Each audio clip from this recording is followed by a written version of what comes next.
자, 이제 통계 분석의 이해에 대해서 같이 공부해 보도록 하겠습니다. 자, 통계는요, 바로 이거예요. 어떤 데이터, 자료가 있어요. 그러면 그걸 수집하고 정리해서 해석하다. 다시 말합니다. 어떤 데이터를 수집하고 그걸 정리해서 해석한다. 이거죠. 그 정리하는 게 바로 분석이고요. 자, 그래서 통계란 어떤 특정한 우리가 관심 있는 게 있죠. 그 주제에 대해서 수행한 조사나 실험을 통해 나온 결과를 요약해서 표현한 겁니다. 그걸 요약할 수 있는 가장 좋은 거 임팩트가 뭐예요? 숫자라는 거죠. 그래서 우리 전수조사 기억나시죠? 인구 센서스. 그거는 가구수 다 조사를 하잖아요. 그렇죠? 주민등록번호 하려고 그러면 그 사람들 우리 진짜 인구 총조사 얼마인지 이거는 전수조사를 할 수밖에 없죠. 그렇지만 시간과 돈이 엄청 들죠. 그래서 기본적으로는 대부분은 샘플 조사, 표본 조사를 합니다. 근데 지금은 빅데이터고 상관관계나 우리가 어떠한 한정된 시간에서 할 수 있기 때문에 뭐가 있어요? 전수조사로 많이 간다 이거죠. 왜? 데이터가 양이 많을수록 서명은 더 잘 되고 특히 표본 오차가 줄어들게 됩니다. 왜? 표본을 샘플을 하게 되면 이 조그만 거 갖고 이 전체를 설명해야 되니까 항상 틀린 부분이 생기거든요. 근데 당연히 조사한 양이 많아져. 즉 전수조사에 가까워질수록 더 표본 오차는 적어지겠죠. 이해되시겠죠? 자, 그래서 표본 조사라는 건 뭐냐면 말 그대로 이렇게 모집단이 있어요.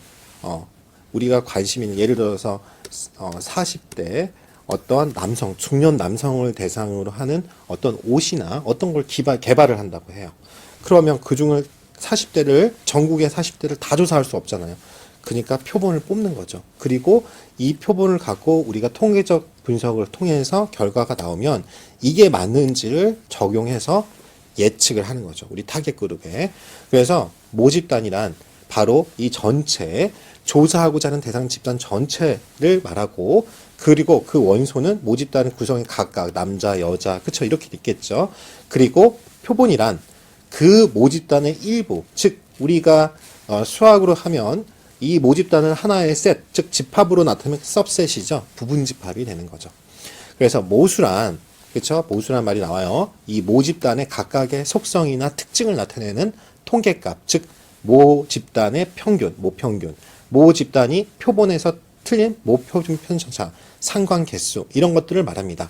그래서 모집단을 정의하고 그러니까 예를 들어서 우리가 하려는 모집단은 우리에 맞는 컨셉에 맞는 옷을 개발하기 위해서 40대를 기반으로 도시 남성 아니면 여성 이런 식으로 정의를 한다는 거예요. 그다음에 그러면 우리는 대신 이걸 다 조사할 수 없으니 서울, 대전, 대구, 부산, 광주 뭐 이런 식으로 제주도 이렇게 해서 샘플을 뽑겠다. 그래서 각각 몇 명씩 뽑겠다. 이런 식으로 하는 거죠. 그리고 조사 방법은 어떠한 걸 쓸 거며 대신 기간이 한정되지 않죠.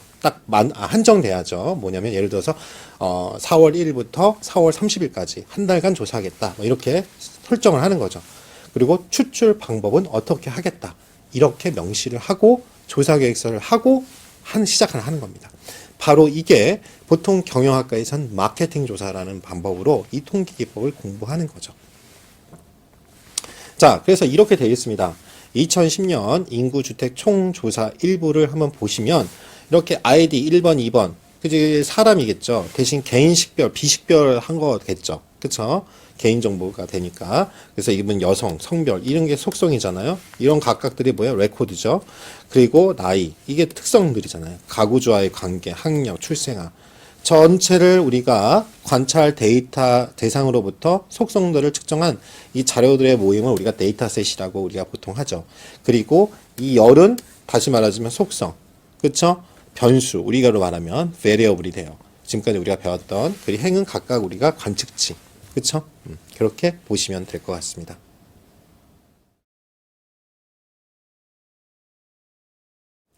자, 그러면 이제 자료라는 뭐냐 이거죠. 자료에는 크게 결론부터 말하면 질적 자료와 양적 자료가 있습니다. 그러면 질적 자료를 뭐라고 그러면 우리가 범주형 데이터예요. 뭐 예를 들어 남녀 1등급, 2등급, 3등급 이해되시죠? 그렇게 생각하시면 돼요. 즉 질적 변수란 뭐냐면 자료의 값이 아니라 그쵸? 딱딱 뭐 소점, 이점, 실수 이렇게 나오는 게 아니라는 거예요. 각 값이 나타내는 의미를 나타내는 값이에요. 의미를 나타내는 값으로 이루어집니다. 그래서 두 가지가 있어요. 면목형 자료, 그리고 순위형 자료예요. 말 그대로 이거 순위형 자료를 서열이라고 해요. 서열이 있다 이렇게 말합니다. 뭐냐면 순서 1등, 2등, 3등의 나름대로 의미가 있죠. 그쵸? A, B, C, D, E, F 우리 등급이잖아요. 그쵸? 등급 그쵸? 음이 있잖아요. A하고 B하고 다르고 A 플러스하고 같은 A여도 A 마이너스하고 다르고 그런 순위형 자료라고 합니다. 범주형 데이터예요. 그래서 그냥 면목형은 분류를만 하는 거예요. 남자, 여자. 그쵸? 서울 사람, 대구 사람, 부산 사람, 제주 사람 이해되시죠? 그렇게 면목형이고 순위형 자료는 순서를 분류할 때 쓴다. 이 두 가지는 지적 변수다. 자, 양적 변수가 우리가 가장 데이터에서 많이 쓰는 거죠. 특정 대상의 크기를 나타내는 값 자체가 사용하는 값입니다. 그렇죠? 이산형 자료가 있고요. 연속형 자료가 있습니다. 셀 수 있는 값을 나타낼 때 사용하는 자료인데 구분이 가능하다 이거죠. 이산형 자료는. 그래서 그리고 연속형은 크기 변화가 연속적일 때 사용하는 자료를 말합니다. 자, 그러면 이게 뭔 말이냐? 이렇게 보시면 돼요. 자, 그 다음 표본 추출 방법에 대해서 할게요. 표본 추출 방법은 우리가 가장 대표적인 게 확률을 가지고 표본 추출하는 방법입니다. 네 가지가 있어요. 그 중에 하나가 가장 여러분들이 많이 쓰는 거예요. 무더기래요. 무작위. 그쵸? 무더기가 아니라 무작위예요. 죄송합니다. 다시 찍기가 싫어서 그냥 갈게요. 자, 단순 무작위예요. 예, 단순 무작위 추출이 있습니다. 이게 뭐냐면 랜더마이즈 한다고 그래요. 뭐냐면 이거 할 때 두 가지 방법이 있습니다. 우리 확률 할 때 많이 배웠을 거예요. 배웠을 때 중고등학교 때 다시 복원 추출이 있고 비복원 추출이 있어요. 예를 들어서 이만한 우리 구슬 갖고 많이 했죠. 6개의 구슬이 있으면 그 중에 3개를 꺼내. 그거 확률 공부할 때 많이 하셨죠. 꺼내. 그리고 그거를 다음번 시행할 때, 다음번 어떤 행동을 할 때 다시 집어넣고 그냥 똑같은 상태에서 여러분들이 제비 뽑는다. 이해되죠? 구슬 뽑아가지고 뭐 이렇게 한다. 그럴 때 쓰는 거고, 예를 들어서 한 개 뽑고, 그 다음에 남은 5개 중에서 다른 사람이 뽑고, 그러면 틀리죠? 그 확률이 틀리기 때문에 그런 복원 추출이냐, 비복원, 다시 돌아가는 원상태로 들어가지 않고 남은 거 갖고 하냐, 그거에 따라서 다르다 이거죠. 자, 그럼 이렇게 그런 두 가지 추측 방법이 있고, 대신 임의의 N개라고 그러면 몇 개인지 몰라. 그 중에 여러 개, 그냥 모집단 중에서 그냥 임의로 10개만 뽑아. 이런 식의 하는 게 무작위죠. 그냥 단순하다. 그래서 이게 뭐냐면 좋은 게 이렇게 하는 이유는 각 샘플을 선택된 확률이 동일하기 때문에 그렇죠. 즉, 여기 그림 보시면 모집단이 있어요. 막 섞여 있어요. 그 중에 내가 그냥 아무나 뽑는 거예요. 3명만. 그쵸? 이게 지금 12개면요. 12명 중에서 3명을 뽑는 거. 그 확률. 그쵸? 랜덤하게. 그쵸? 자, 그 다음. 개통 출출법이라는 게 있습니다. 저도 이거 되게 생소했고, 나중에 논문을 보니까 좀 이해가 되더라고요. 뭐냐면, 이 모집단이 이렇게 있어요. 모집단이 있는데, 그 중에 1번부터 n번까지의 일렬 번호를 부여하고요. 첫 번째 표본을 임으로 딱 선택한 후에 그 다음에 일정 간격으로 다음 표본을 선택합니다. 이거를 이제 K 번째 추출 방법이다 이런 식으로 말을 하는데요. 이게 어떤 거냐면 논문에서 이 방법을 써가지고 한 게 뭐냐, 관광지에서 여러분들 그러잖아요. 극장이나 관광지에서 사람을 거기서 설문조사 하게 되면 해주겠어요? 잘 안 해주시죠? 어떤 식이냐면 이 사람들이 대충 뽑는데 입장객을 처음 예를 들어서 게시하고 예를 들어 백화점에 입장하는 사람들 보고 이제 뭐냐면 엔트런스 피라고 그러죠. 처음 입장료를 내고 오시는 사람들 중에서 이제 내가 임의로 이거 보세요. 여기 그림 보세요. 두 번째이신 분부터 시작해가지고 계속 2칸씩 가는 거예요. 그럼 이거 랜덤이죠. 그냥 공식은 내가 이제부터 결정을 하는 거죠. 이 사람부터 시작해. 스타트. 그 다음에 2칸씩, 2명씩 랜덤하게 뽑는 거예요. 남녀 구분 없이 그냥. 이해되시죠? 그렇게 이렇게 뽑는 거예요. 이것도 랜덤화가 되죠. 이런 식으로 뽑는 방법이 개통 출출법입니다. 다음 칭화 추출법. 이거랑 직락 추출법이랑 사람들이 많이 헷갈려요. 칭화 추출법은 쉽게 얘기하면 20대, 30대, 40대 이렇게 나누는 거예요. 그렇죠? 그래서 20대, 30대, 40대 이렇게 지금 집단을 나눴어요. 그러면 여기서 이 20대 중에서 한 명 뽑고 30대 중에서 한 명 뽑고 40대 중에서 한 명 뽑는 거예요. 무작위로. 그 집단 내에서. 그래서 이질적인 원소들로 되어 있는 구성된 모집단에서 각 계층을 고루 대표할 수 있도록 표본을 추출하는 방법이 층화 추출 방법입니다. 제가 이거를 보통은 설명을 이렇게 하기도 하고요. 또 어떤 식으로 하냐면 여러분 백화점을 한번 가보세요. 백화점 보면 층별로 구분은 게 있죠. 어떤 것들이 여기에 구두, 그래서 여기 구두 있나요? 보통 화장품인가? 그렇죠? 화장품이겠죠. 구두도 남성 구두도 본 것 같아요. 그 구두랑 화장품 판매하는 잡화. 여기서는 보통 2층이 여성복이 많았던 것 같아요. 그리고 3층이 보통 남성복, 그리고 4, 5층이 보통 전자제품 이러지 않나요? 보통? 그러면 이렇게 여기서 타겟 고객을 여러분들이 하고 싶은 거예요.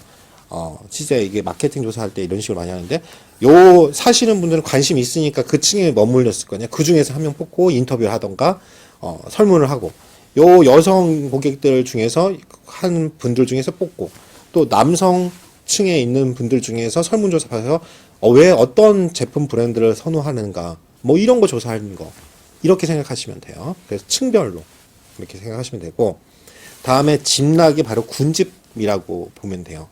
이게 뭐예요? 서울, 대전, 대구, 부산 이렇게 써놨죠. 뭐냐면 내가 하는 집단을 보는데 어떻게 보냐면 군집을 구분해요.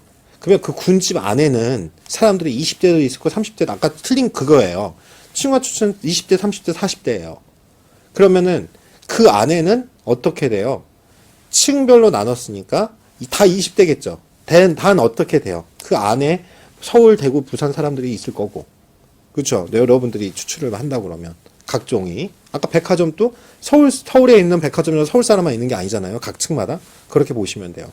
근데 요 보시면 군집 분석은 서울, 대전, 대구, 부산이니까 어떻게 해요?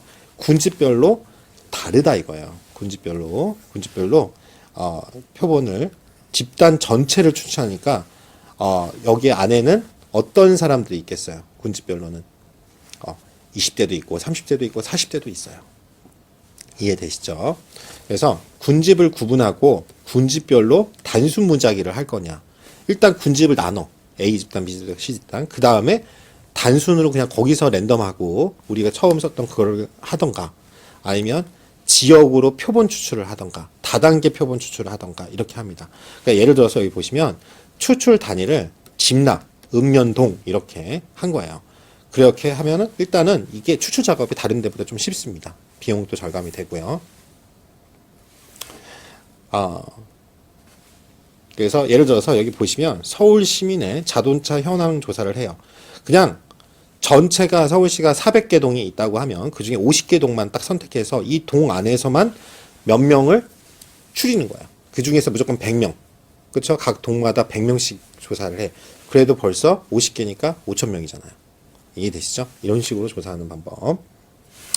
그리고 요 네 가지는 사실 뭐 다른 자격증 시험이나 이런 데서도 시험이 엄청 많이 나와요. 그쵸? 이론이. 근데 이제 조사 방법론이에요.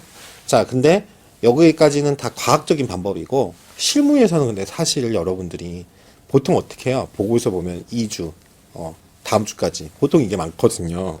이렇게 다 이제 준비해가지고 할 수가 없어요. 실무에서는. 그래서 많이 쓰는 방법이 이 할당 추출입니다. 이제 이건 비확률. 비확률의 가장 큰 특징이 뭐냐면 무작위를 안 해요.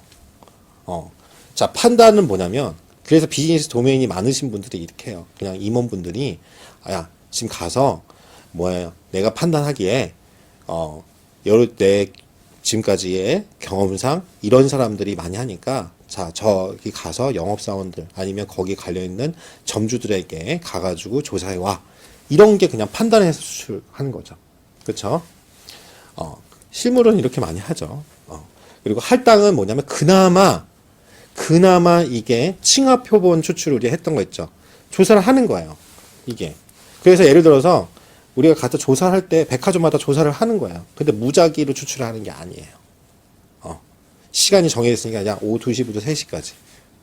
그때 대신 우리가 비율이 맞춰야 되니까 남자 5명, 여자 5명 인터뷰 따와. 보통 이런 식으로 하는 거죠. 편의 추출은 그냥 편하게. 이게 편의 추출이 가장 대표적인 게 뭐냐면, 여러분 그 뉴스 보시면 어떤 사회적 범죄나 아니면 고객들의 그 의견을 듣고 싶어 해가지고 듣잖아요. 뭐 예를 들어서 보통 뭐 4월이나 5월에 선거가 있으면, 자, 이번에 어느 분을 선택을 하실 건가요? 자, 이번에 들어오겠습니다. 서울 담당자 리포터. 예, 안녕하세요. 저 서울 리포터 누구예요? 자, 시민하고 인터뷰하겠습니다. 딱 하죠. 그거 할 때 뭐예요? 인터뷰 잘해주실 분한테 하잖아요. 그쵸? 나름대로 고민도 하고. 저번에 저기 동네에서는 예를 들어서 수원에 가서는 20대 했으니까 이번에는 좀 30대로 해볼까? 그리고 30대한테 가서 해줄 수 있으세요? 오케이 하면 하는 거잖아요. 그러니까 편의에 의해서 하는 거예요. 왜? 그분이 3일, 4일 그 인터뷰를 하는 게 아니라 오늘 저녁 8시 방송에 나가야 되거든. 오후 1시에. 그러면 적어도 3시까지는 해야 편집할 거 아니에요. 그러니까 편의상 하는 추출법이고. 그러니까 실무에서는 보통 이 비확률이 아주 대세죠. 눈덩이 표집은 어떻게 하냐면요. 보통 예를 들어서 성소수자 얘기를 보통 얘기를 많이 해요. 예를 들어서 당신은 뭐 아시죠? 게이십니까? 레즈비언이십니까? 하면은 대부분 아직까지는 우리나라에서 그거에 대해서 이제 부정적인 시각이 많다 보니까 말을 안 해요. 그러면 소개를 받는 겁니다. 제가 사실은 이런 연구조사고 이런 부분이 요즘 사회 문제가 돼서 좀 어떤 개선책이나 아니면 우리가 어떤 부분이 필요할 거라는 좀 그런 공부나 연구하는 사람인데요. 저에 대해서 이런 인터뷰 좀 해주시겠습니까? 근데 그 중에 한 명이 응했어요. 자, 제가 이런 내용인데, 나쁘지 않네요. 그분이 그러는 거예요. 그러면은 잘 연구해 주세요. 그러면 아니면 잘 보도해 주세요. 그러면 예, 괜찮으시다면 다른 분 좀 지인 좀 소개해 주시겠어요? 그래가지고 소개받아가지고 이제 응답 대상자들에게 하는 거죠. 제 눈덩이가 뭐냐면 우리가 스노우볼 샘플링이라고 하거든요. 말 그대로 눈덩이. 뭐냐면 눈 굴리면 어떻게 해요? 눈사람 만들려고 해보셨죠? 정말 힘들잖아요. 그렇죠? 그 과정 생각하시면 돼요. 막 이렇게 굴려가지고 결국은 큰 눈사람을 이렇게 만들잖아요. 우리가. 그렇게 생각하시면 됩니다.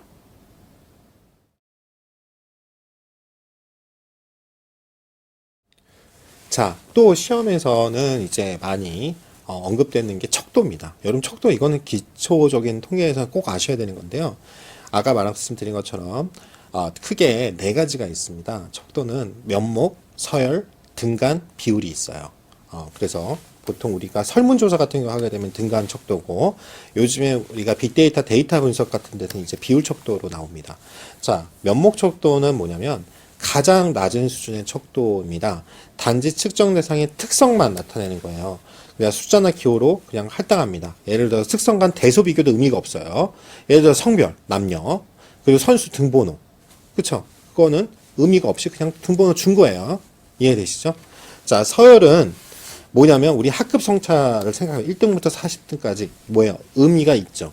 즉 측정 대상의 특성하고요. 그러니까 항상 여기서 플러스 돼요. 이거 갈 때마다 이쪽으로 그냥 이렇게 생각하시면 돼요. 명목, 서열, 등간, 비율인데 비율로 걸수록 뭐예요? 저 설명력이 많다, 정보량이 많다라고 생각하시면 돼요. 여기선 이 특성은 명목은 특성밖에는 해결이 안 돼요. 근데 여기는 순서까지, 이들 사이 상대적 크기까지. 그래서 서로 간 비교가 가능하다. 그쵸? 특성에다가 비교. 이렇게 생각하시면 돼요. 그러니까 1등하고 2등, 2등하고 3등하고 구분이 되잖아요. 그쵸? 학급 성차를 생각하시면 됩니다. 다음, 등간 척도입니다. 이게 이제 가장 많이 쓰이는 거죠. 우리 설문조사할 때 5점 척도, 뭐 7점 척도라고 해요. 5점 척도는 뭐냐면 여러분 이렇게 하잖아요. 자, 이 제품을 보고 어떻게 생각하십니까? 뭐냐면 1점부터 5점까지 해가지고 5점 아주 만족, 1점 없애버려라, 뭐 3점 그냥 보통, 7점은 여기를 더 한 거죠. 이해되시죠? 그게 이제 가장 많이 쓰는 거죠. 등간은 뭐라면 이 면목과 서열 척도 특징은 당연히 다 갖고 있겠죠. 이게 최고니까 요거 포함하고 있을 테니까 크기가 어느 정도 되는지, 특성 간 차이가 어느 정도 되는지 우리가 파악해요. 일단 어찌됐든 우리가 아주 좋아랑 그냥 좋음, 보통, 별로, 벌써 여러분들이 차이가 있잖아요. 특성 간 차이가 우리가 느끼는 정도가. 그래서 예를 들어서 온도가 가장 시험이 많이 나오는데요. 10도하고 20도, 우리가 뭐 온도가 지금 몇 도야? 30도야. 덥네. 0도야. 춥네. 알죠? 이렇게 되는 거예요. 근데 여러분 중요한 게 뭐냐면 여러분 이게 왜 시험이 많이 나오면 등간하고 비율 척도하고 차이가 많이 나와요. 온도가 여러분 생각해 보세요. 20도하고 40도라면 곱하기 내가 20도인데 40도는 여기서 내가 곱하기 2 한 거야. 이렇게 할 수 있어요? 못 합니다. 왜냐면 우리가 끓는 점 100도 그러면은 0도하고 100도는 뭐 말 그대로 100 차이가 안 나는 게 아니라 물을 기준으로요. 우리가 이렇게 라면 끓일 때 생각하시면 라면 할 때 막 하다가 끓기 시작하는 그 끓는 점을 100도로 한 거고 우리 냉장고 넣으면 냉동실 넣으면 이게 얼기 시작한 거 있죠. 어는 점을 0도라고 한 거예요. 그래서 이걸 전체를 그냥 100등분 한 겁니다. 우리가 일정 기준으로 해가지고 그 어는 점과 끓는 점을 갖고 그러니까 우리가 임의로 나눈 거예요. 그렇다고 여기에 구분은 되죠. 100분의 몇 이렇게 그렇지만 뭐가 있어요. 정확하게 이게 2배다, 3배다, 4배다, 사칙연산은 못합니다. 그죠? 20도하고 40도 2배 덥다 이렇게 말 못하잖아요. 이해되시죠? 그렇게 나눈 거예요. 그래서 근데 비율 척도는 사칙연산이 된다. 이게 가장 그래서 한 거죠. 사칙연산이 뭐야? 플러스 마이너스 곱하기 나눗셈이요. 가장 많은 게 여러분 몸무게 여기 나오죠. 일단 40kg하고 80kg는 우리 근 단 거잖아요. 거기 체중계에다가 일단 2배 무거운 거 맞죠? 그쵸? 이렇게 얘기할 수 있는 거예요. 그래서 가장 높은 차원의 척도고 가장 자세한 정보량이 많고 서로의 구분이나 크기의 비교나 크기 차이, 특성들 간의 계산까지 다 가능해요. 그래서 모두 숫자고 계산이 가능합니다. 그래서 요렇게 해서 요렇게 가기는 힘들어요. 근데 비율 척도에서 못 가죠. 사실은 어떻게 보면 비율 척도에서 우리가 면목이나 서열 등간으로 나눌 수는 있어요. 자, 그래서 우리가 이제 회귀 분석이라는 걸 나중에 배울 건데 회귀 분석에서 분류 문제로 가는 게 바로 로지스틱 회귀라는 게 있어요. 요즘에 이제 거기에서 이제 딥러닝이나 이제 구분, 시각, 그쵸? 이게 사람이면 사람인지 동물이면 동물인지 이미지 디텍션을 해야 된다고 그랬잖아요. 그런 절차들이 다 여기서 나오기 시작하는 겁니다.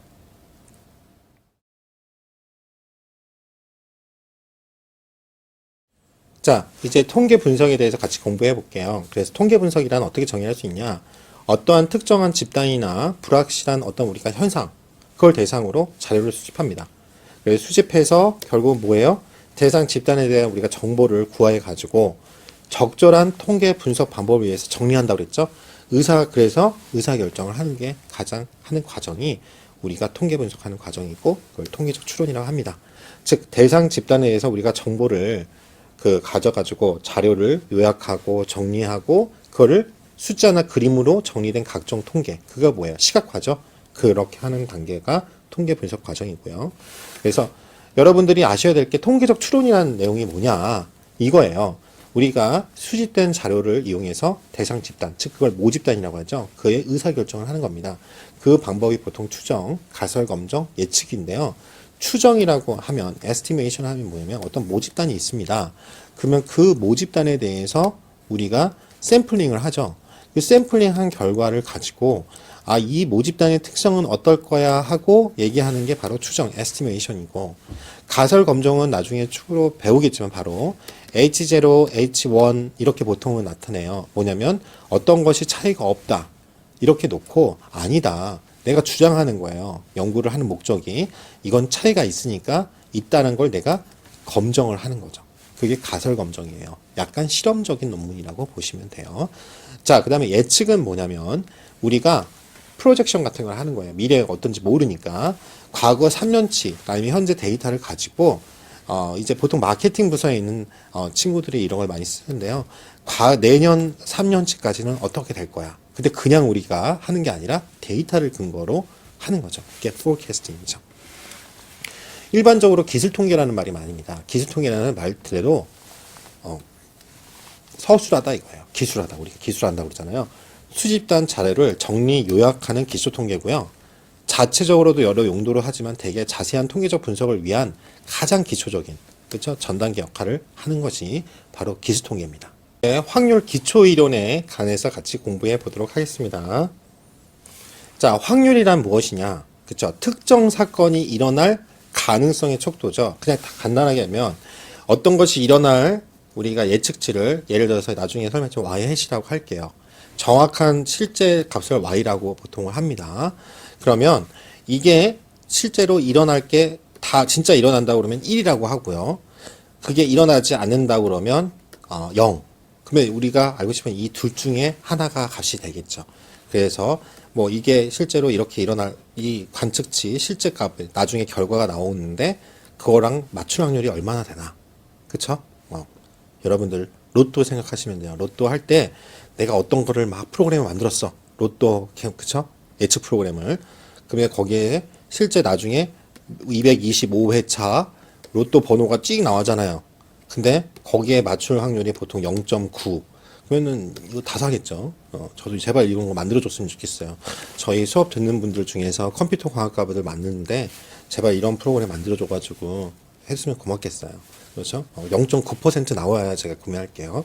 그래서 확률이란 뭐냐? 특정 사건이 일어날 가능성이에요. 가능성. probability예요. 그래서 PR 이렇게 많이 쓰죠. 그래서 표본 공간이에요. 샘플 스페이스예요.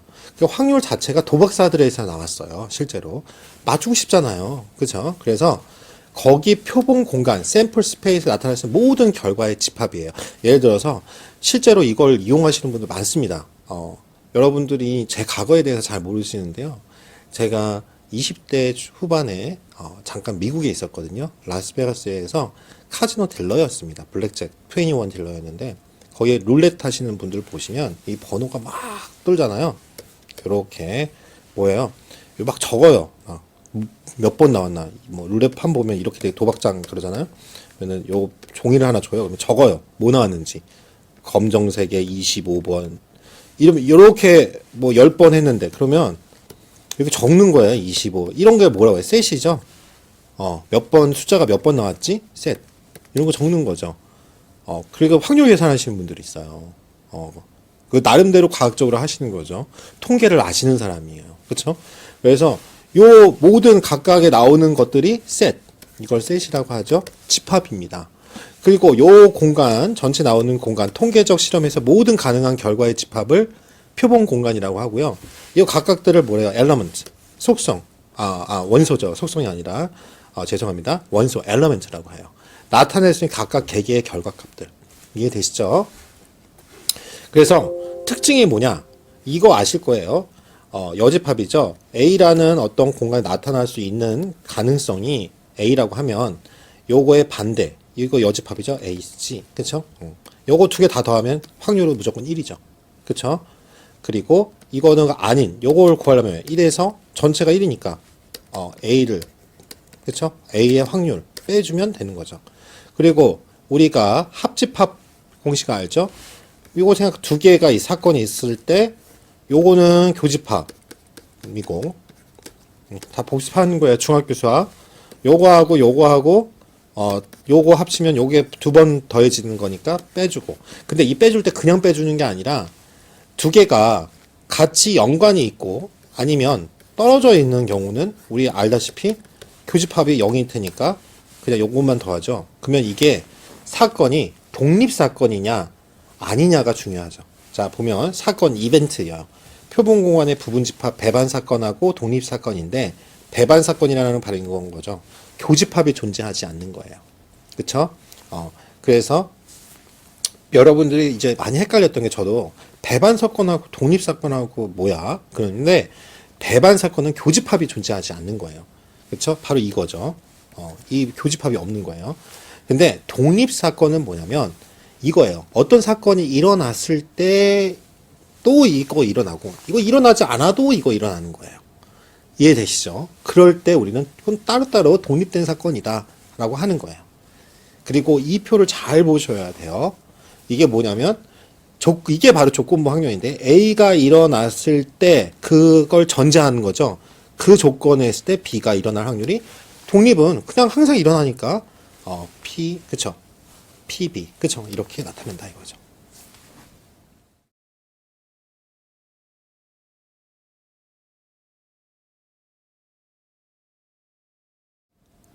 자, 이제 조건부 확률인데요. 빈출합니다. 아주 많이 나오고요. 개념을 잘 아시면 돼요.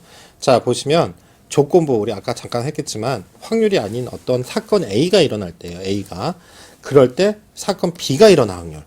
그쵸? 이걸 이렇게 표현합니다. A가 일어났을 때 B가 일어날 확률. 그거는 우리가 사건 A가 일어났을 때 사건 B의 조건부 확률이라. 조건을, 이게 조건이다 이거예요. 그러면 이거 조건이 A일 때 이렇게 생각하시면 돼요. 그림으로 이해하시면 되는데 전체가 A가 일어났을 때 B가 일어나는 거니까 요거 교집합이죠. 쉽게 얘기하시면. 그래서 요거는 공식이 이렇게 됩니다. 요 공식을 그러면 요거를 그대로 어떻게 해요? 요거 분모를 올려주면 이렇게 되죠? 그러면 이게 뭐야? A와 B가 일어날 교집합이죠. 이렇게 공식으로 여러분들이 쓸 수 있습니다. 그 다음 예를 한번 들어볼게요. 자, 뭐냐면 승진에서 보통 여성이 차별이 많이 되니까 이거 갖고 한번 해봤습니다. 우리 서울사이버대에 직원이 200명이 있어요. 그중에 남성은 전체가 200명이에요. 전체 200명 중에 남성은 150명이에요. 그쵸? 그러면 그리고 여성은 50명이 있습니다. 자, 남녀 비율이 틀리네요. 1년 내 승진한 사람은 35명인데 남성은 25명이고 여성은 10명이에요. 그러면 잘 보세요. 이렇게 표를 보통 만들어요. 남성과 여성이 있죠. 남성은 B라고 하면 여성은 B의 여집합이죠. 자, 그러면 승진할 거 한번 볼게요. 승진자 남성의 비율이에요. 승진한 사람 중에 남성이에요. 그러면은 남성은 뭐예요? 71.4%죠. 35명이 있는데 승진자가 그 중에 25명이니까. 여자는 35에서 명 중에 승진자 35명 중에 10명이 있겠죠. 그쵸? 그렇게 나타내 보시면 28.6%입니다. 그쵸? 남성 150명이 있어요. 그 중에 지금 전체가 150명 중에 1년 내 승진한 사람은 25명이죠? 그쵸? 그러면은 어떻게 나타낼 수 있겠어요? 전체에 우리가 이 공식대로 쓰시면 되죠. 아이고. 이렇게 생각하시면 되죠. 이 공식대로 쓰시면 전체 이거 어떻게 돼요? 전체 200명 중에 남성일 거. 요거죠? 요거. 그 중에 뭐예요? 승진자죠? 뭐예요? 승진자면서 남자인 거. 이렇게 하시면 되죠. 그러면 이게 25를 150으로 나눠준 값이니까 0.167이 됩니다. 그리고 여성은 그렇게 계산하시면 0.2가 돼요. 그러면은 오히려 여성들이 승진을 더 잘하는 걸로 나오네요. 차별은 받지 않는 걸로 나와요. 그래서 우리 학교는 좋은 학교예요.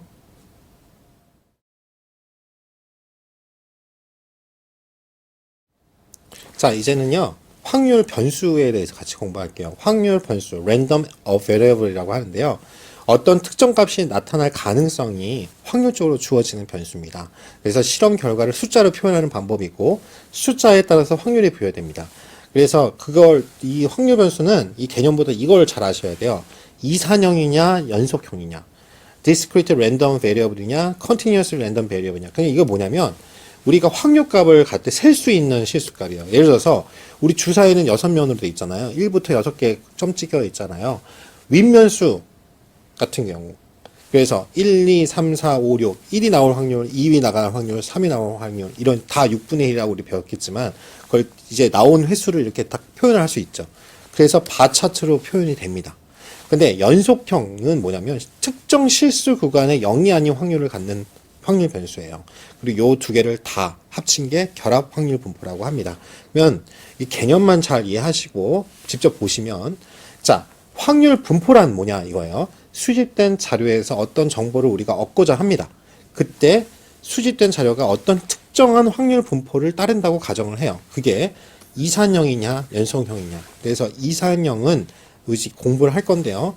베르누이, 이항, 기하, 다항, 뽀아송인데 이제 많이 배우는 게 오늘 우리 수업에서는 이항 분포와 뽀아송 분포를 공부할 거고요. 연속형 확률 분포는 이제 이게 준일되는 정규 분포 가장 많이 하는 게 그다음 지수 T 분포, F 분포 등이 있습니다. 자, 이제 주요 확률 분포에 대해서 같이 공부해 볼게요. 자, 베르누이 시행이라는 말을 여러분 아셔야 돼요. 자, 이건 뭐냐면 결국 우리가 복불복 게임 생각하시면 돼요. 그렇죠? 뭐냐면 결과가 오직 성공 아니면 실패. 보통 이걸 많이 했죠. 옛날부터 게임 한다 그러면 자, 그렇죠? 뭐 하면 뭐 이렇게 야바이들이라고 하죠. 뭐 하면은 내가 돈 따고 아니면 내가 돈 잃고 그렇죠. 이렇게 막 알죠, 야바이 이렇게 막 그릇 것인가요? 이렇게 놓고, 그거 뭐 조선시대 뭐 사극 봐도 나오잖아요. 그러니까 우리는 이렇게 내기하는 게 전 세계인들이 다 비슷한 그런 도박 심리가 있나 봐요. 그렇죠? 그렇게 베르누이 시행. 그래서 확률이 그렇게 거기서 나왔다니까요. 도박사들한테. 그러니까 성공하면 P. 그러면 성공하지 않으면 1-P겠죠? 이해되겠죠? 근데 그거 아까 빼줬잖아요. 집합일 때. 여집합, 그거 집합 그걸 생각하시면 돼요. 내가 성공 확률이 A가 성공 확률이야. 그럼 실패하는 건 A의 여집합 아니에요. 근데 1 그쵸? P게 되겠죠. 이게 성공 확률이 P면. 동전 하나를 던지는 실험, 이런 것들이에요. 그러니까 표기를 이렇게 합니다. 전체 나온 결과인데 그 공간이 1 아니면 내가 성공한 확률. 그쵸? 성공 확률. 그쵸? 그걸 적는 P라고 적는 거예요. 그쵸? 그러니까 보면 베르누이 시행에 성공하면 1, 실패하면 빵. 그렇죠. 아까 말한 것처럼 내가 미래는 모르는데 y의 값이 1 아니면 0. 이 두 개만 있는 아주 극단적인 거죠. 그래서 전체에 나올 수 있는 모든 공간에서의 값은 1이에요. 그 중에 그걸 P라고 하고, 그리고 이게 0이면 1-P이죠. 실패할 확률은. 내가 이거 거꾸로 얘기하면 내가 성공할 확률 0.8이면 실패할 확률은 몇이에요? 0.2잖아요. 그렇죠? 요거는 이제 뭐 기대값은 성공할 그 확률로 P로 나타내고요. 베리언스라고 하죠. 이거는 이제 P에다가 1-P 곱한 것이 분산이 됩니다.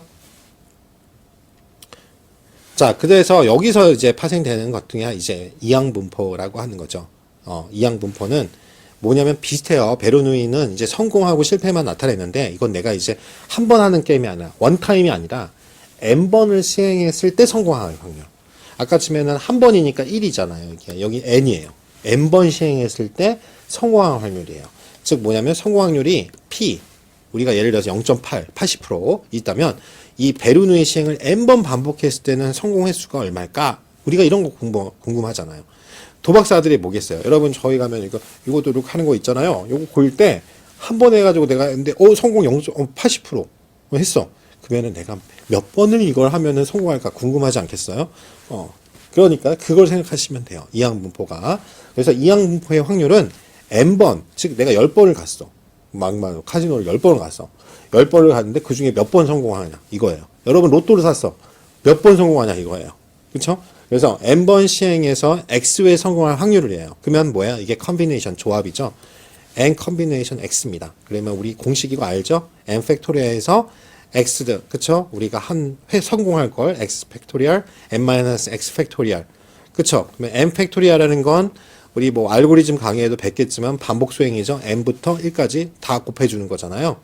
그래서 n번 시행해서 x에 성공할 경우는 이렇게 나타납니다. p의 x, 그러니까 성공에서 x번, 1-p의 n번이니까 n-x죠. 그쵸? 그래서 이런 공식으로 나오고, 각 결과가 나올 확률은 성공이 x면 실패는 n-x잖아요. 그쵸? 그래서 n번 시행해서 x의 성공 확률은 요 n에서 컨비네이션 x를 한 거에다가 요거죠. 성공한 경우의 수. 이게 경우의 수입니다. 이거를 해주시면 돼요. 이 공식 외우라고 그러면 여러분 이거 포강하실 거잖아요. 이게 절대 안 내요. 저는 안 내는데, 그리고 우리 시험에서는 이런 각각을 계산하라 이런 문제는 없습니다. 우리 데이터 ADSP 시험에서는. 그렇죠? 우리는 이걸 갖고 어떻게 응용하고 전체적인 개념을 아는 게 중요한 시험이지. 근데 이런 걸 내는 시험이 있긴 있어요. 통계청에서 내는 시험이 있어요. 사회조사 분석사라고. 그런 데는 여기 계산 문제 나옵니다. 그래서 이항분포는 표기를 이렇게 합니다. 그쵸? n번째 했을 때 성공할 확률. 그래서 성공 확률이 P인 베르누이 시행을 n번 반복했을 때 성공 횟수의 분포예요. 그래서 기대값은 np고, 이제 분산은 np에다가 실패할 1-p를 곱한 겁니다. 그래서 이항분소의 정규 분산은요, 잘 봐요. n이 좀 크다. 즉, 데이터가 충분하다. 그럴 때, 그냥 계산하기 좋게 하기 위해서 그런 거야. 이게 딱 보니까, 이 성공하고 실패, 이 잘 보세요. 성공하면 P죠. 그러니까 뭐냐면 우리가 반반인 거예요. 성공하고 실패한 게. 이제 경우의 수가 많다 그러면 그래서 2분의 1이야. 자, 여러분들 알다시피 동전 던져가지고 앞면이 나올 확률이 한번 해보세요. 그 TV에서도 한번 진짜 그럴까 하고 했는데 솔직히 2분의 1 나오기 힘들어요. 그거 뭐예요? 밥 먹고 한 10년 동안 계속 동전을 던져면 무한으로 반복하면 그렇죠? 그렇게 되면 2분의 1에 가깝다는 거예요. 그렇죠? 그래서 이거를 그러면 우리가 보면 전체 x가 np고 np에서 1-p 이게 평균하고 베리언스를 이렇게 쓸잖아요. 이렇게 나온다 이거죠. 즉 뭐냐면 2분의 1씩 동등하게 나온다 이거예요. 알겠죠? 자, 포화성 분포입니다. 이게 굉장히 좀 어려운 파트이기도 한데요. 포화성 분포는 아주 실무에서 관심이 많은데요. 즉 예를 들어서 여러분들이 이게 표본 공간에서 어떤 특정 시간이나 공간에 일어날 사건의 횟수를 추정할 때 아주 유용해요. 근데 이게 뭐예요? 이산 확률이에요. 그러니까 이산 확률은 아까 배운 것처럼 이항 분포에서 파생된 거죠. 그러니까 베르누이 분포, 이항 분포, 포화성 이런 식으로 하는데 한마디로 성공이냐 실패냐 이렇게 나타내는 거랑 똑같은 거예요. 즉 여러분이 궁금한 게 이거냐면 제가 실제로 이걸 갖고 한국도로공사 신입사원 교육할 때도 이거 한번 해봤거든요. 그때 톨게이트가 있잖아요. 그 사람들 관심이 그거잖아요. 거기 수익 사업이니까. 톨게이트에서 하루에 얼마나 도착하는 자동차 수. 왜? 그걸 맞춰가지고, 여러분, 뭐, 알다시피 톨게이트 갈 때, 문이 사람이 이렇게 막혀 있는데, 예를 들어 추석인데, 추석 막 이럴 때 가야 되는데, 톨게이트가 2개만 있어. 그럼 병목 현상이 일어나죠? 그냥 거기 빠져나가는데, 그죠? 그러니까 뭐예요? 충분하게 그걸 이 사람들은 분석을 할 필요가 있죠. 어떠한 특정 시간, 아니면 특정한 공간, 특정 날짜, 이해되시죠? 똑같아요. 자, 그러면 두 구간의 길이가 같다면 일단 발생 확률이 동일하다고 가정을 합니다. 그리고 어떤 구간에서 발생하거나 발생하지 않는 사건은 다른 구간에서 발생하거나 발생하지 않는 사건과 독립이다. 독립은 다시 말하면 이게 일어나든 안 일어나든 일어난다. 그쵸? 그러죠. 자, 그래서 포화성 분포는 이렇게 생겼습니다. 머리 아프죠? 근데 공식 그냥 이거 놓고 아래선 클릭하면 돼요. 그래서 이해하시기만 하면 됩니다. 거기에 대해서는 자세한 설명 안 할게요. 이거 하면 통계 깊게 들어가야 되고, 보면 fx가 어느 구간에 x회를 일어날 확률입니다. 그쵸? 그리고 이 뮤는 그 구간의 평균, 이게 그죠? 발생하는 횟수예요. 그리고 이거는 뭐 자연상수 알죠? 그래서 2.718 이렇게 계산하면 되고, x 팩토리얼, 그쵸? 그래서 x에서 쭉 1까지 그 횟수죠. 일어날 거. 그래서 포화성 분포의 특성은요, 이것 때문에 가능해요. 평균과 분산이 같아요. 그쵸? 그래서 사례를 보면요, 예를 들어서 하이패스, 우리, 그쵸? 동부산 이쪽, 톨게이트인데요. 이뻐가지고 제가 찍은 거예요. 다른 톨게이트는 별로라서. 하이패스 승용차가 있어요. 쭉쭉 가요. 그러면 주말 오후에 1시간 동안 동부산 톨게이트에 평균 6명이 도착한대요. 자, 그러면 근데 주말 오후 30분 동안 4명의 고객이 도착할 확률. 공식에 넣기만 하면 됩니다. 간단해요. 보면 1시간이 60분이잖아요. 그러면 1시간에 평균 6명 오면 몇 명이에요? 30분이잖아요. 30분 일단 평균 3명이 오는 꼴이잖아요. 원래는. 그래 안 그래요? 그쵸? 그럼 뮤는 원래 30분에 3분이에요. 근데 여러분이 궁금한 건 이제 평균 3명 오는데 4명이 온다고 가정을 했을 때 확률이에요. 그러면 F4는 여기에 공식에 의해서 이렇게 나눠주면 되죠. 집어넣으시면 0.1680, 즉 16.8% 정도 된다 이거예요. 그렇죠? 이해되시죠?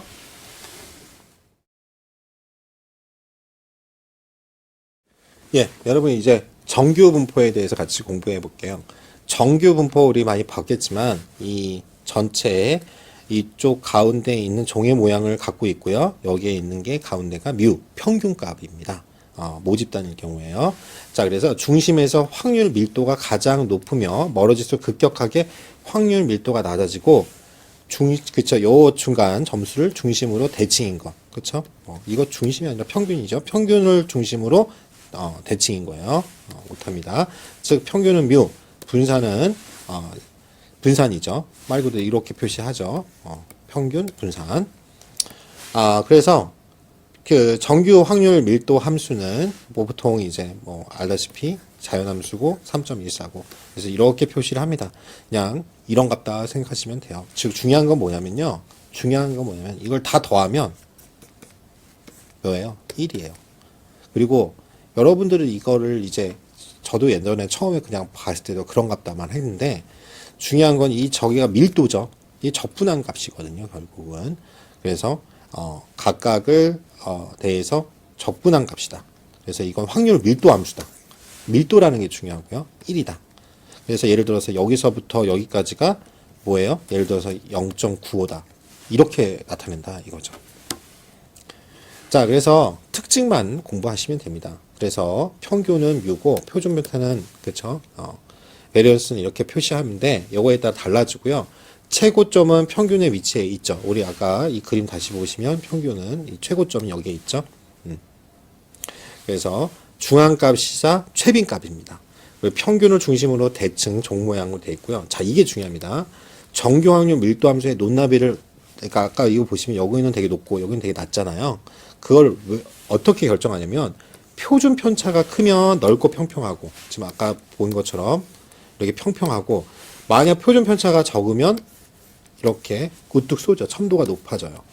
높고 좁아집니다. 즉 퍼진 정도가 적다는 거는 거기에 평균에 잘 몰려 있다는 거죠. 그 집단이. 이해되시죠? 퍼진 정도가 퍼질수록 사실 틀릴 확률이 더 많은 거예요. 평균에 몰리는 게 더 낫죠. 그래서 정규 확률은 바로 이거예요. 면적이다. 그쵸? 그 면적이 다 합치면 뭐다? 1이다. 이건 절대 까먹지 마시기 바랍니다. 그래서 정규 분포는 우리가 표준 정규 분포라고 합니다. 그래서 공식을 쓰면 Z, 이거 표준화라고 하거든요.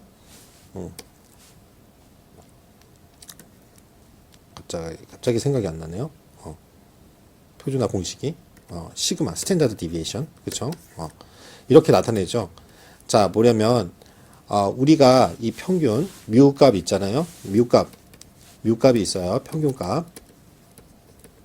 자, 어떤 우리가 관측치가 있어요. 예를 들어서 170 키를 한다고 해요. 170, 180, 이 관측치가 180, 190 뭐 이렇게 있다고 그러면 요거의 평균값이 우리가 있습니다. 180이라고 있으면 180 평균에다가 각각의 편차, 표준 편차, 스탠다드 디비에이션을 나눠주는 거예요. 관측치에서 평균을 빼가지고 해주는 거죠.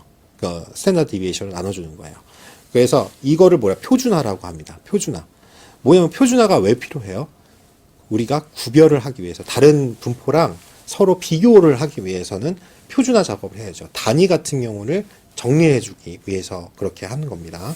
그래서 결국은 표준화 Z는 n이 0하고 1이에요. 즉 평균이 0이고 분산이 1인 정규 분포를 만들어 주기 위해서 그래요. 그래야지 비교가 가능하죠. 집단 간 비교나 이런 것들. 그래서 단위 같은 경우에 틀릴 때 이 방법을 많이 씁니다. 예, 스케일링이라고 하는데요. 뭐냐면 단위가 우리가 예를 들어서 여기는 분석을 하는데 우리가 몸무게는 킬로그램을 쓰잖아요. 그쵸? 그 몸무게하고 다른 예를 들어서 그 키하고 비교한다. 키는 센티미터를 쓰잖아요. 단위가 틀린데 같이 비교가 안 되잖아요. 그러면 뭐야? 표준화를 해가지고 그 분포를 보고 비교할 수 있죠. 그쵸? 그러니까 단위를 상쇄하기 위해서 그러는 거예요. 그 방법이라고 생각하시면 됩니다. 그래서 우리가 가장 많이 사용하는 구간의 백분율이 뭐냐? 바로 이거죠. 정규 확률 변수값이 평균 값을 하고요. 거기다가 1 곱하기 표준 편차 구간에 있을 게 68.3%. 그쵸? 그 다음에 정규 확률 변수값이 평균에다가 2 곱하기 표준 편차, 이 시그마라고 하죠. 이게 시그마죠. 시그마 구간 내에 있을 게 95.4%. 정규 확률 값이 평균에다가 3시그마 구간 내에 99.7. 이게 뭐냐면 1시그마. 이게 시그마예요. 2시그마, 3시그마.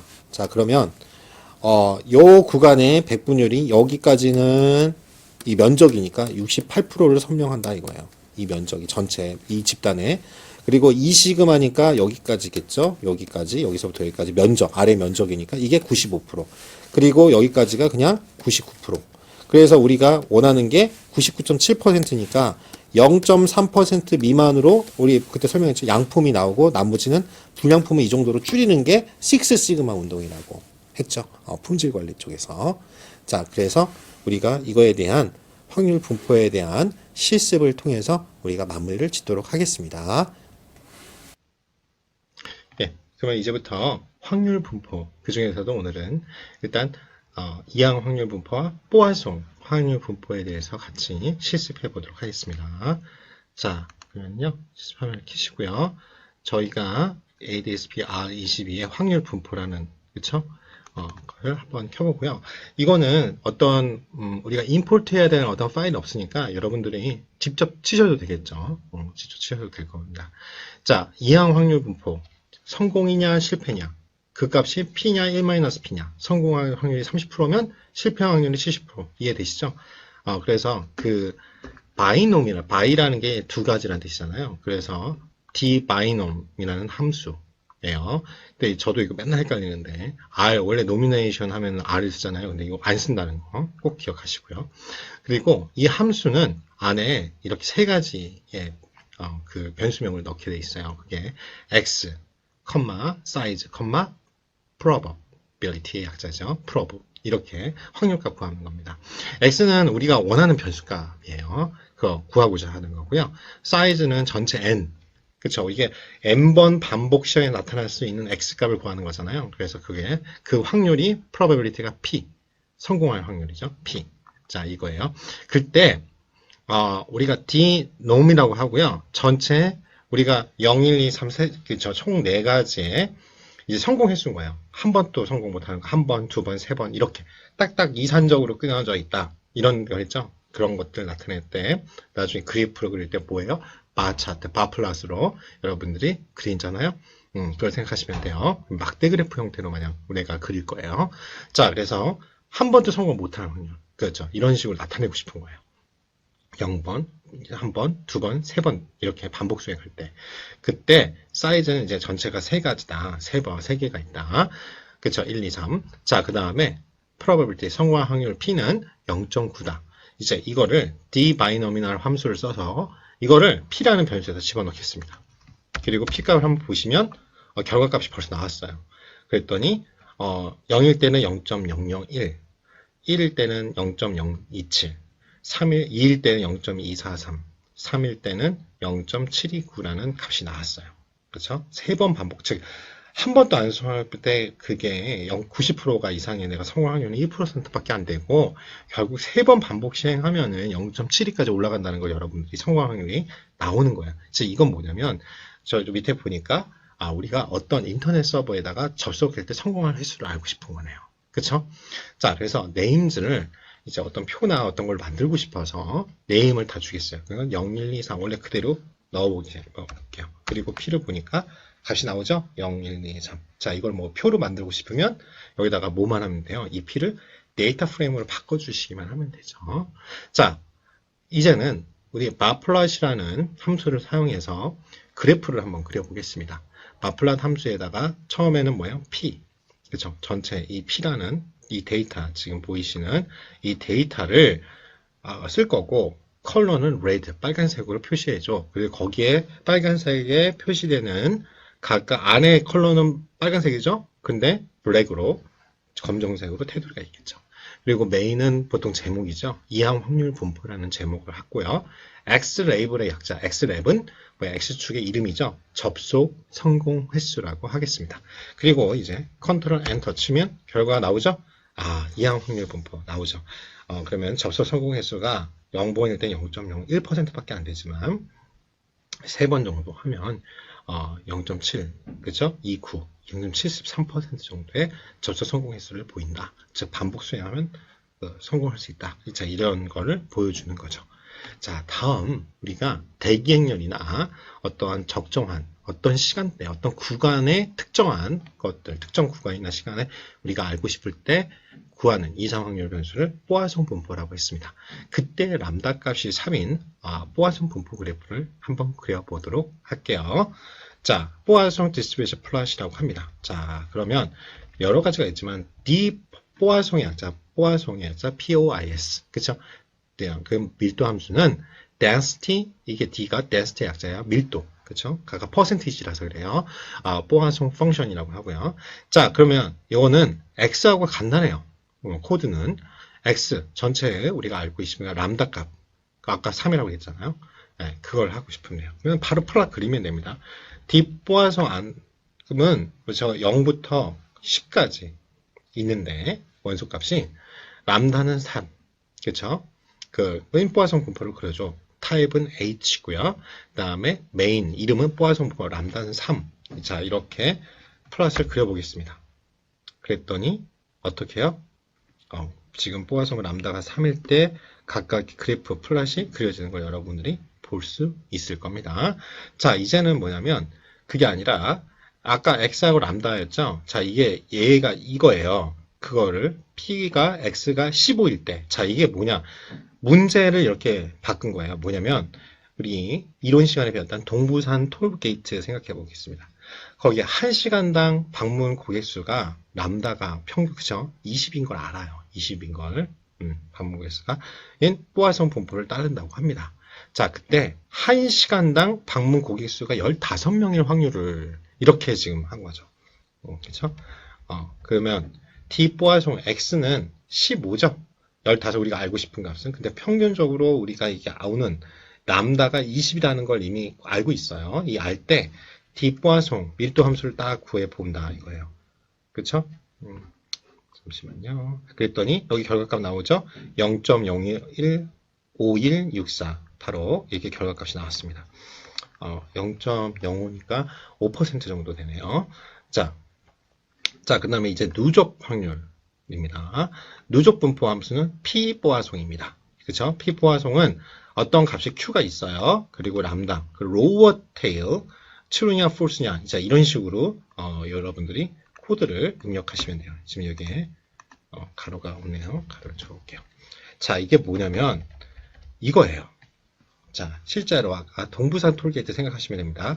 1시간당 방문 고객 수가 람다가 20이라고 했어요. 이건 동일합니다. 뽀아송 분포를 따라요. 근데 아까 15명이 아니라 15명 이하일 때.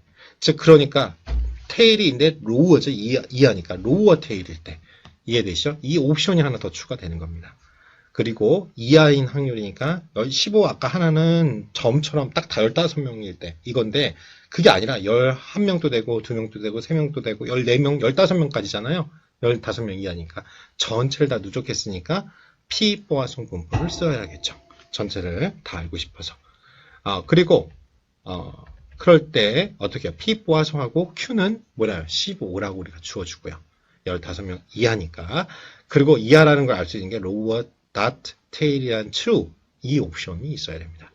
그리고 람다 값이 뭐예요? 20이죠. 그냥 이렇게 하시면 돼요. 그러면 결과가 뭐예요?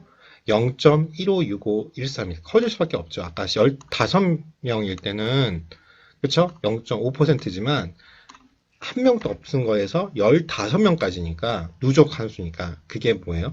평균적으로 20명 정도가 오는데 그 미치니까 15.6% 정도 되는 거죠. 이해되시죠?